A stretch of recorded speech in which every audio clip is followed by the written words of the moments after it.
Praise the lord.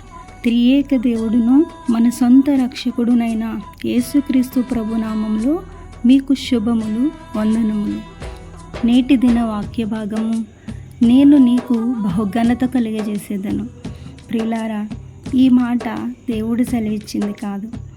మోయాబు రాజు ఇజ్రాయెల్ని శపించుటకు బిలాము అనేటువంటి ప్రవక్తకు తెలియజేసిన మాట. మోయాబీలు ఇజ్రాయిల్ జోలికి రావడానికి మిక్కిలి భయపడ్డారు.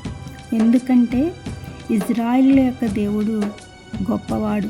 ఈరోజు నీవు నమ్మిన దేవుడు గొప్పవాడు. బిలాము ప్రవక్త దేవుని బిడ్డలను శపించడానికి వెళ్తుంటే గాడిదకు వాక్కు ఇచ్చిన దేవుడు, నీవు దేవునితో సహవాసం చేస్తే దేవుడు నీ పక్షాన సైన్యములకు అధిపతిగా నిలువబడి ఎవ్వరితోనైనా మాట్లాడడానికి సమర్థుడు, శక్తిమంతుడు.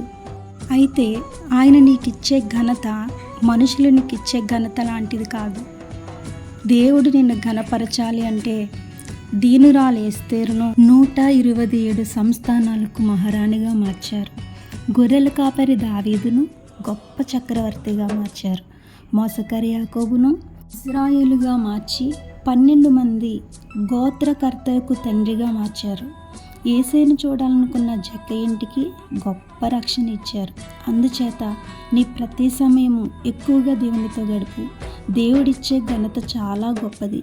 దేవునిని ఘనపరచు, దేవుని మాట విను, దేవుని చిత్తంలో బ్రతుకు, ఎవ్వరికీ అపకారం చేయకు, ఎవరిని మోసం చేయకు.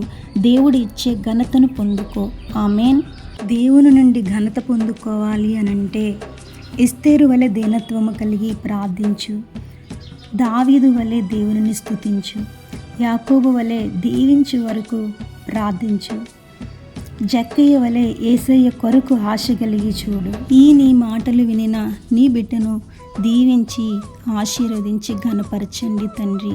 ఆమేన్.